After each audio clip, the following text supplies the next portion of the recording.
이번에는 섹터 얘기해볼까 합니다. 말씀드린 것처럼 채권 전략 얘기인데요. 비둘기 파월의 힘이 대단합니다. 어제 미국 증시 보시면은 물론 다우는 하락 마감했지만 나스닥 중심, 즉 소위 성장주가 금리가, 즉 미국의 10년 금리가 1.3%를 깨고 내려가면서 사상 최고치를 기록했습니다.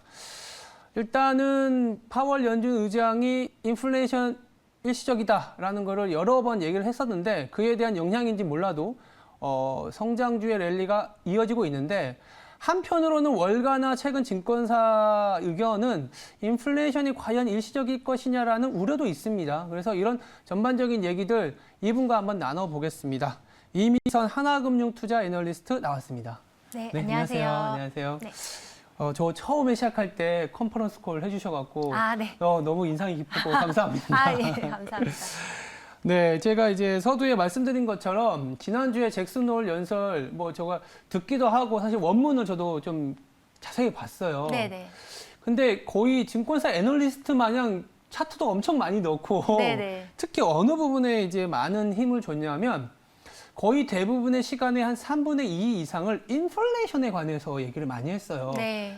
여러 우려가 있지만 임금도 있고 여러 가지 있지만 역시 안정을 찾을 것이다. 이런 네. 부분이었는데 네. 저는 듣다 보니까 어떤 생각이 드냐면 그러면 물론 연준 의장이 우리보다 워낙 똑똑하고 데이터도 많이 갖고 있지만 네.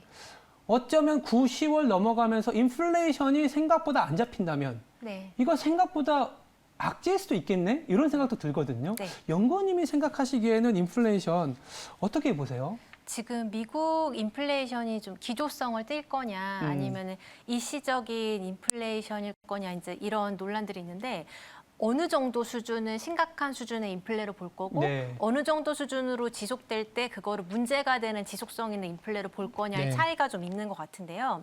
예를 들어서 올해처럼 5% 이상의 소비자 물가 상승률이 지속되는 거는 아마 올해 2분기가 아마 절정이 될 가능성이 높고 이제 내년으로 갈수록 미국 물가는 그거보다는 낮아질 것 같은데요. 네. 그렇다 하더라도 내년에도 3%대 정도의 헤드라인 CPI 증가율이 예상이 되거든요.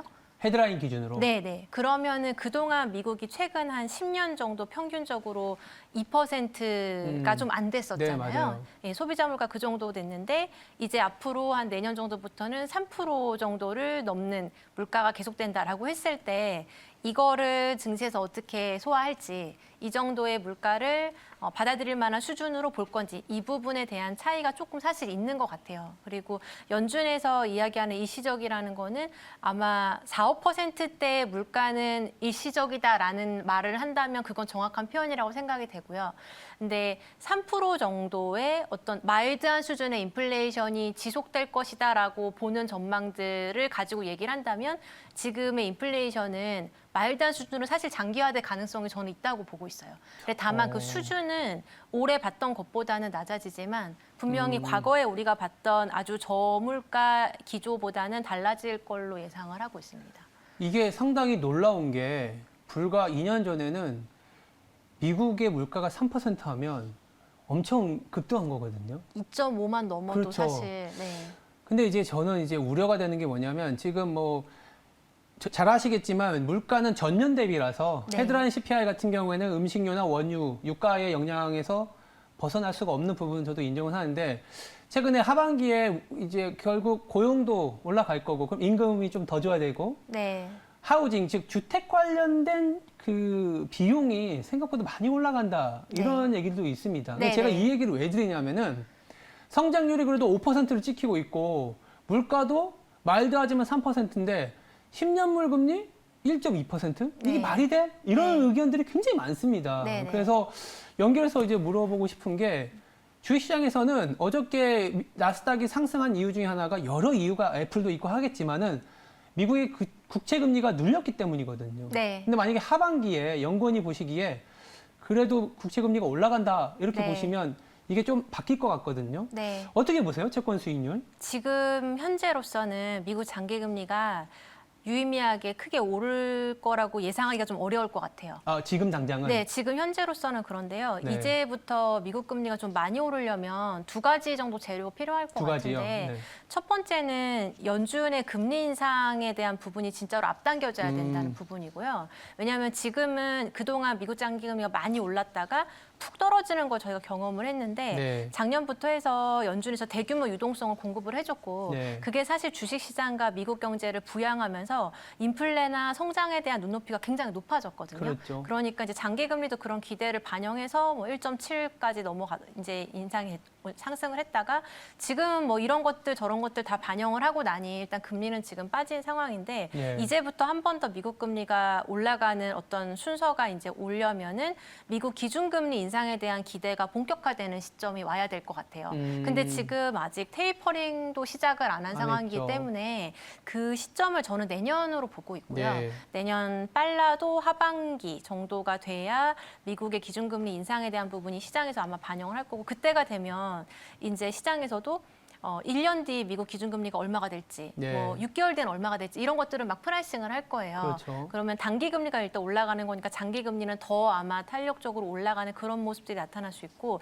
두 번째는 미 국채 발행에 대한 건데요. 네. 지금 현재 알려져 있는 바로는 내년에 미국채 순발행 규모는 올해보다는 상당히 많이 줄어들 걸로 예상이 되는데 9천억 달러 정도 줄어들 걸로 예상하는데요. 굉장히 많은 규모가 줄어드는데 올해 일단 미국 정부가 여러 가지로 지출을 많이 늘렸었고 코로나 대응에 많은 비용을 썼고 내년에는 그것보다는 들어가는 지출이 좀 줄어들 걸로 예상이 되고 있습니다. 그러면은 국채 시장에 공급되는 미 국채 발행 물량이 줄어드는 거죠, 올해보다. 그럼 예. 수급적으로도 미 금리가 올라갈 만한 이유가 현재로서는 좀 찾기가 어려운 어렵다. 상황으로 보입니다. 그래서 요 두 가지 재료가 바뀔 만한 어떤 상황들, 그런 상황들로 연결이 된다면 금리가 오르는 쪽으로 저희가 예상을 이제 해볼 필요가 있고요. 네. 지금으로서는 사실 이거를 뒤집을 만한 어떤 모멘텀이 현재로서는 보이진 않는 것 같습니다. 말씀하신 것처럼 크게 보면 이제 금리 인상. 네. 뭐 금리 인상이라는 거는 그만큼 경기가 더 네. 확장 기조로 가고 네네. 물가 상승률도 지금은 다분히 공급만의 훼손이라는 어떤 일시적인 효과들이 좀 제어하고 나서 네. 올라가는 수준까지 그러니까 좀 많이 미뤄진 것 같고 네네네. 국채 발행 얘기를 이제 할 수밖에 없을 것 같은데 그렇게 보면 그래도 연말까지 미국채의 범위가 좀 있을 것 같거든요. 네. 어느 정도 산정을 하고 계세요? 지금 이제 1.2, 1.4 왔다 갔다 하고 있는데 1.15에서 1.5 정도 레인지 예상하고 있어요. 그러면 뭐 연고점까지는 안 가고 네, 살짝. 올라가도 그렇게 많이 오르지는 못할 것 같아요. 예. 그러면 나스닥이 그거는 한번 맛봤기 때문에 그렇죠. 그 정도는 네. 이제 감내할 수 있다 이런 생각인 것 같고 네. 이제 국채 발행 얘기를 왜 잠깐 꺼냈냐 하면은 이제 다음 주부터 9월이잖아요. 네. 내일부터네요. 네네. 그러면 이제 미국에서는 의회가 또 재개가 되고 네네. 그런 부분들이 어떤 식의 논리까지 연결되냐면 아직 협상을 하지 못했던 즉 이제 뎁실링 부채 한도 협상을 해야 되는 부분입니다. 네네. 부채 한도 협상을 안 해서 지금은 어떻게든 소위 말하는 땜빵식으로 자금을 운용하고 있는데 네. 국채를 발행할 수 있다라는 기대감을 주가는 항상 먼저 막 반영하거든요. 네네네. 그래서 그 부채 한도 협상 일단 어떻게 보시는지. 네, 이게 근데 이제 뭐 잘 아시는 것처럼 사실 매년 반복됐던 이슈인데요. 그렇죠. 네. 그리고 굉장히 저는 정치적인 이슈라고 봅니다. 그래서 네. 이거가 실제로 한도 상향이 안 되면 네. 이제 기술적인 디폴트가 발생을 하는 건데요.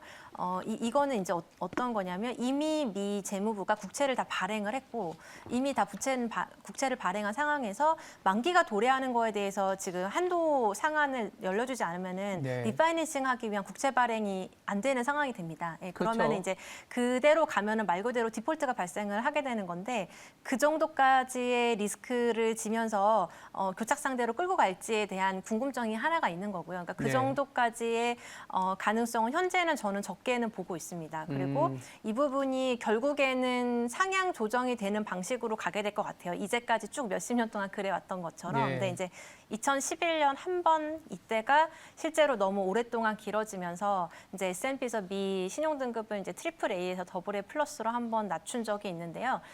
또 사실 이런 경험이 있기 때문에 그 정도까지 교착 상태로 끌고 가지는 않을 걸로 예상을 하고 있습니다. 네, 뭐 사실 한도를 상향하는 거는 그냥 어떻게 보면 좀 자연스러운 오퍼레이션적인 절차라고 생각을 하고 있거든요. 그러니까 이제 말도 많고 탈도 많지만 어쨌든 시장에서 생각하는 만큼의 우려 요인은 아닐 수 있다. 왜냐면 정치권이 네. 한번 봤었고 네, 거기다가 이제 저 같은 경우에는 부채한도 협상이 채권 공급량을 늘리는 것도 있지만 네, 네. 또 미국 민주당 입장에서는 또 텍스 즉 세금으로 이제 재원을 마련하려는 움직임도 있다 보니까 네, 네. 시장 예상한 것보다는 충격이 좀 덜할 수도 있다라는 생각도 네. 좀 들긴 듭니다. 네. 이렇게 좀 보시면 될 것 같고 네. 미국 얘기는 여기서 조금 뭐 약간 잠시 접어두고 네, 네. 우리나라 얘기를 안 할 수가 없어요. 네, 네. 제가 참 뭐 이런 마음은 그렇지만 뉴스를 보면 매일 나오는 뉴스가 우리나라의 대출과 관련된 뉴스거든요. 네. 금리가 올라갔고 뭐 B2 했었던 아니면 2030 세대들이 B2가 지금 내몰리게 생겼다. 뭐 한편으로는 뭐 제2금융권으로 넘어가는 거냐. 뭐 이런 얘기들이 많습니다. 네. 근데 그 기저에는 사실은 기준금리 즉 기준이 되는 금리를 올렸다라는 부분인데 네. 연내에 한 번 더 또 인상을 네. 전망하신다고 얘기를 네. 들었어요. 네, 네, 네. 네, 지금 이제 시장에서 가격이 반영된 거를 보면은 올해 한 번 더 추가 인상, 그리고 내년에도 추가적으로 한 번 인상에 대한 걸 부분적으로 현재 국채 시장은 가격에 반영을 하고 있는 상태고요. 그러니까 저희 하우스는 이제 10월 또는 11월에 추가로 한 번 더 기준금리 인상을 해서 올해 말에 1%까지 기준금리 인상하는 것을 전망을 하고 있는데 네. 일단 통화 정책을 한번 바꾸기 시작을 한 거고요. 이제 동결을 계속 지금 한 1년 정도 동결을 했고 인상을 이제 시작을 한 건데 보통 이렇게 통화 정책 방향이 바뀔 때는 연속적인 인상 또는 연속적인 인하를 하면서 정책의 연속성을 시장에다가 신호를 주는 그런 어떤 역할을 좀 하게 됩니다. 그래서 네. 한 번 인상하고 두 번째 인상까지 만약에 기간이 너무 길어지게 되면 사실 시장도 혼란스러울 수 있고 경제 주체들도 더 인상은 이제 안 하는 건가? 금리 인상 이제 끝난 건가? 사실 이렇게 생각할 수도 있고 그렇죠. 그렇게 되면 그냥 시중 금리가 그냥 하락해 버리거든요. 예, 그러면은 이게 지금 정책 당국이 바라는 방향하고는 다르게 가는 방향성이 될 거예요. 그래서 적어도 두 번 정도까지의 인상 또는 인하 이런 어떤 것들은 두 번 정도까지는 연속성을 가질 가능성이 높다고 보고 있고 코로나 지나면서 저희가 75bp 기준금리 인하를 했는데요. 네. 50bp를 한 번에 인하했고 25bp를 이제 한 번 인하를 했습니다. 그래서 네. 50bp 한 번에 인하한 부분에 대해서는 어느 정도 원복시키는 게 좀 필요하다라는 생각을 좀 갖고 있는 것 같아요. 네. 그래서 지금은 기준금리를 이제 1%나 1.25까지 올리는 거가 사실 이자 비용 측면에서 아주 긴축적으로 부담을 주는 수준은 아니라는 생각이 드는데 네. 이제 1% 정도까지 인상을 하는 거는 통화 정책을 약간은 정상화하는 쪽으로 조금 바꿔놓고 가고 싶다라는 정도의 한은의 의지라고 보고 있습니다. 그럼 연말까지 기준금리를 한 1% 네. 보시는 거고 네네. 다행스럽게도 우리나라가 지난번에 금리 올리고 나서 원달러 환율이 다시 위로 튀었거든요. 네. 그러면서 이거는 금리 올린 효과보다는 성장률이 둔화되는 거 아니냐 했지만 사실 또 오늘은 또 그 이후에 안정화되는데 네네. 뭐 보시기에 금리를 한 번 더 올린다라는 시그널을 준다면 네. 더 안정화될 거라고 보시나요? 아무래도 환율은 그 영향만 보면은 원화 강세 쪽에 영향을 줄 거고요. 어쨌든 근데 이제 미국 쪽에서의 긴축에 대한 속도가 변하지 않는다라는 전제 네. 하에서는 한국의 기준금리 인상을 하는 거는 원화 강세 쪽에 아마 영향을 줄 걸로 보고 있습니다. 그러니까 시장에서는 인상하면은 오히려 장기 인플레이션을 둔화시키는 거 아니냐. 아, 인플레 기대를. 네, 그러고 네. 나면 또 성장률이 둔화되는 거고. 아무래도 그런 영향이 있죠. 그리고 원달러 네. 환율이 또 여기서 더 강해지겠냐 이런 우려도 있어서 네. 한번 여쭤봤습니다. 네네. 야, 그럼 마지막으로 우리가 또 9월 증시를 앞두고 있거든요. 네네. 채권 시장 관련해서 뭐 FOMC도 있고 9월에 네. 아니면 이제 우리가 그래도 9월에 좀 잘 챙겨봐야 되는 지표나 이벤트 있다면 네. 리프레시 기준으로 꿀팁 한번 말씀해 주시죠.